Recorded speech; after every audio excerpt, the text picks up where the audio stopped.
All right, welcome back to the channel, everyone. My name is Gerardo. We're going to be talking about HEX in this video, and more specifically, the path to $20.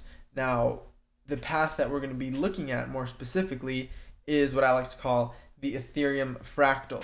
We'll talk about what exactly that means, but I decided it was finally time to coin the model by a quick and catchy term, so that's what we're calling it, is the Ethereum Fractal.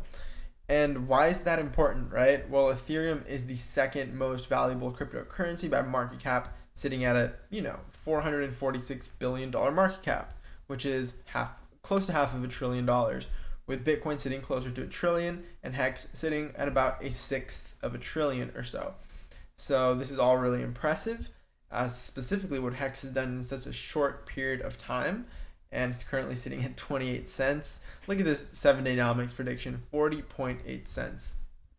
So let's talk about this path to $20, right? Because back when HEX was very, very cheap, so to speak, back here, people were, or even back here, right? This whole region, people were dreaming, quote unquote, of a penny, right?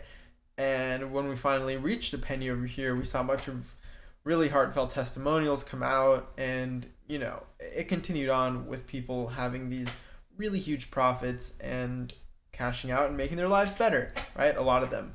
Now, why am I bringing this up? Well, because if you had just considered this entire region accumulation mode, so to speak, you'd be really well off by now.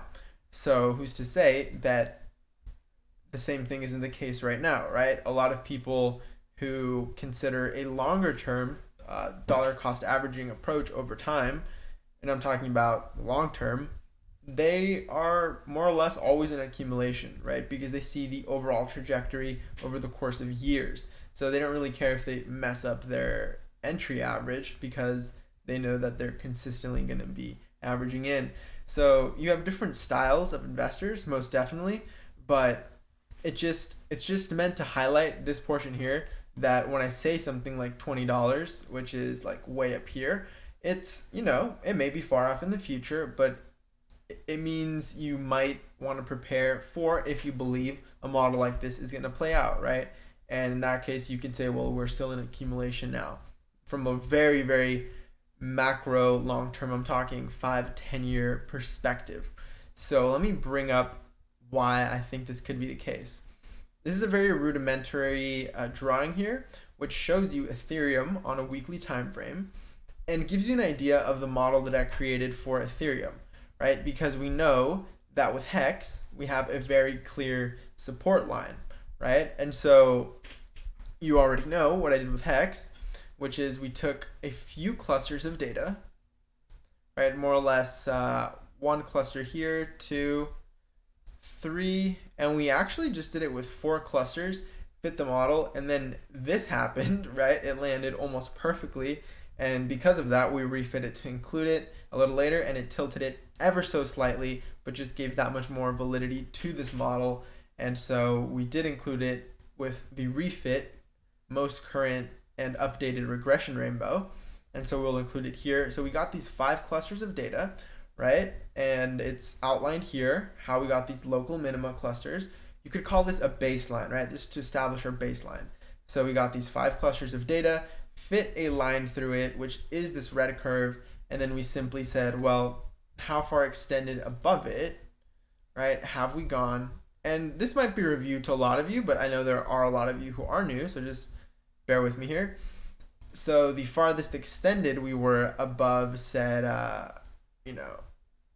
regression line was about an 18 to 20x or so, right? In the model we used with the nomics data and the Uniswap data, it's about 20x or so was our max extension, right? It's a little different here, but just based on how I drew the line, right? This is a little more rough, but you got your maximum extension, and this is how we defined our pink line, right? Which is just parallel to our our red line, right? More or less something like this. This is imperfect, but this is our pink regression line, right, on our model.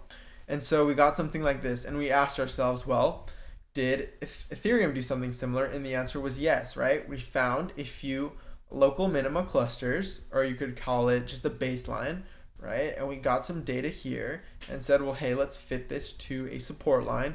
Look at the extension, which funny enough, it turned out it was about 20x or so as well. So these regions, right?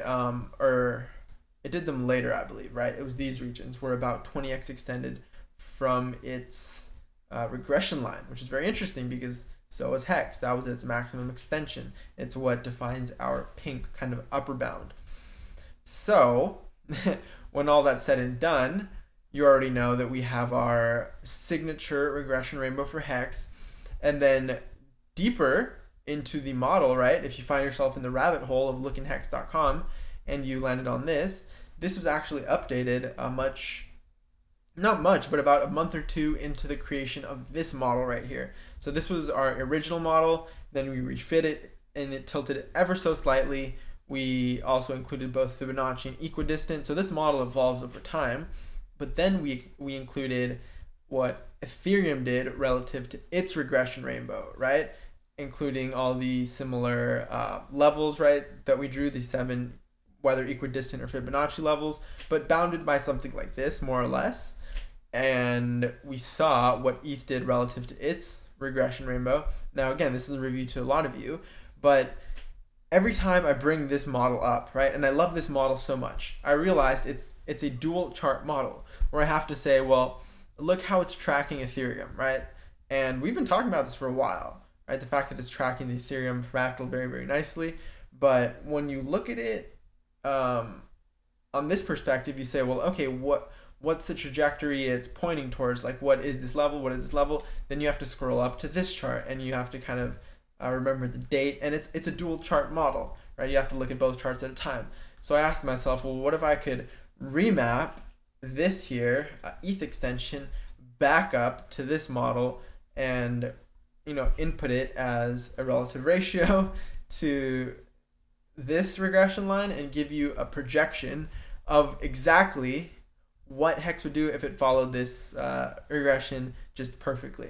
And you end up with a chart that looks like this. Now, it took a while to finally get here, but here we are. And this is the chart, right? It's Ethereum's price action relative to the Ethereum regression rainbow inserted into the HEX regression rainbow to fit in its frame. So you see something really cool, right? You see basically what we've been talking about for a while, the fact that HEX reached pink when Ethereum only reached purple on that first bubble, and it reached it quicker, right? HEX did. And then we came back down to red with HEX. It took a little longer for Ethereum, but it plopped down to red. They kind of reached it around the same time or so. Really interesting. It's kind of final support touch before blasting off. You see with HEX, it was this more so clean, like uptrend bull flag looking thing where you have this impulse move, then you have this sort of uptrend parallel channel. Whereas with the Ethereum fractal, it was just sort of like an exponential move up into where we are now. So this is where we are now with HEX. And this gives credence to the title of this video, which is the path to $20, right? This is one possible path, just one, right? But it says, what if something similar played out? Then you would see HEX reach this level over here, a bubble up into the pink, which would put it close to, the $2 region in October, which is what I talked about. But it doesn't have to trace this. It doesn't have to track it perfectly, right? Just look at over here. It overperformed, right, relative to ETH. And over here, it underperformed this entire region relative to ETH. So, I mean, anything can happen. It can just bubble up even quicker than we expect, and just have a bubble here, and then just come tumbling back down and forming new market structure, and would have to revisit it then. Or it might just continue doing this sort of action, right? It's not showing any real signs of any huge impulse move like this, but rather it's just been steadily trending up, if you've noticed recently, in this uptrend parallel channel. Like higher lows, which is really cool because it's higher lows on uptrend channel, very powerful, and higher highs. So very powerful uptrend. And again, we might just continue in this nice parallel channel, which would create something like this, where HEX was underperforming ETH historically. But even something like this, where it's underperforming historical ETH, but still doing something like this, is a clear uptrend and would also be amazing, right? And then maybe it finally catches up and converges once again over here at some point. similar to what it did over here. I mean, anything can happen really, but what this chart specifically says is, $2 in October, tumble back down to what is it, $1 in November, takes us up to a $3 level in January, tumbles back down to the mid $2, and then sort of consolidates and has a nice run up into the $24 region before it comes crashing back down to $10 and then a dead cat bounce up to 24 again. Yeah, something like that. So maybe a double top scenario, because then this came crashing down. After this is when Ethereum actually broke its regression rainbow, came tumbling down. If we extend it, you'd be able to see it. And then it's when we actually broke and started creating a model which is a logarithmic regression that actually bends over. I think it's like this for you guys. But yeah, that's when you get those logarithmic models that curve over and include diminishing returns of a heavier market. But for now, we'll continue with this model because it held for ETH, clearly, for its first 3 years, right? I haven't skewed this time at all. This is just regular old time. And so that is the path to $25, to $20 to $25. That'd be nuts. This points at that in May of 2022, which again, this is the most bullish model I have with actual real data to back it up. So I hope you did enjoy this. And yeah, fun fact, if you go to TradingView on my machine at least, I was able to code up the regression rainbow on TradingView, which is, sadly, it's not the the uniswap.hex.vision or the dex.vision front end we like and we use.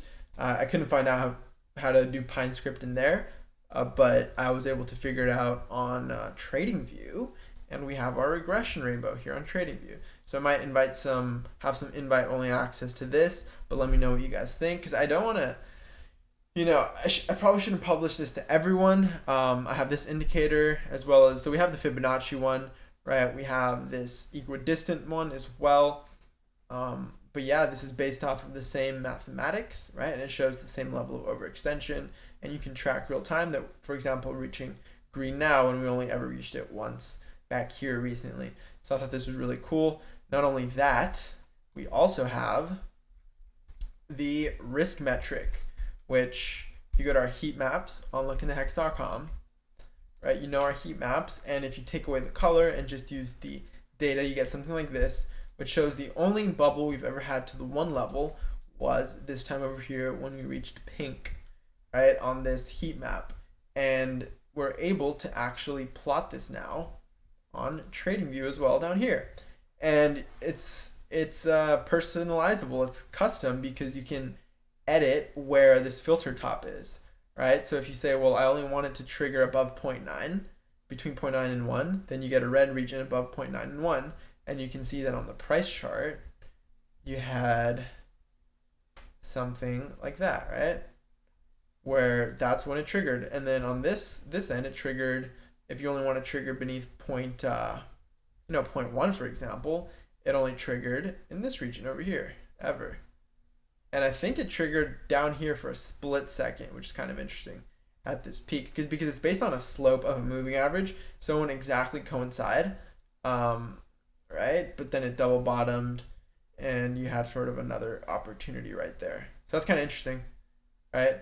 But yeah, I mean, more or less you get these spikes when it's overheated, and then you also get these sort of minimum when it's cooled down, more or less. This was a huge consolidation cool down region, so it makes sense that we had this double bottom over here.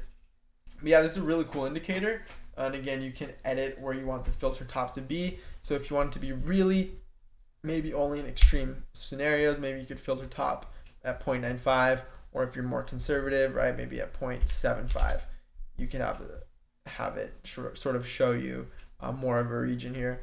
And yeah, you can play with the bottom as well. I thought this was pretty cool. So yeah, I thought of opening up maybe some private access to this.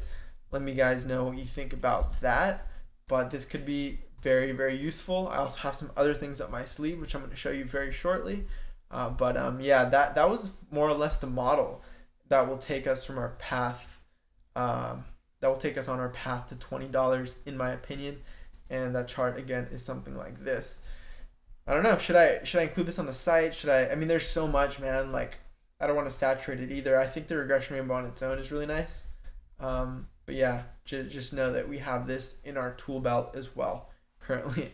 So appreciate you watching. Let me know what you think of this model. Do you think it's way too bullish? Do you think we're going to hit these levels? May 2022 is what this says, is when we could reach it. But yeah, that would obviously be a huge milestone. It would start rivaling the lifetime ROI of something like Bitcoin, and it'd be hard to ignore at that point. Yeah, I appreciate you guys watching. Leave a thumbs up if you enjoy this kind of quantitative hybrid technical analysis on HEX. Share this if you found value in it and think someone else will find value in it as well. And I will catch you. Thank you guys so much for almost 6,000 subscribers. It's nuts. When I started this, I only had like 1,000, and just in a few months' time, you guys have mooned not only the price but my subscriber count. So thank you for that. Let's continue on this journey. Hopefully 10K before end of the year. We'll probably hit it, right? Yeah, subscribe if you haven't already by now. Thanks again for 6K subs. We're probably there by the time you're watching this video, and I will catch you in the next video. Peace.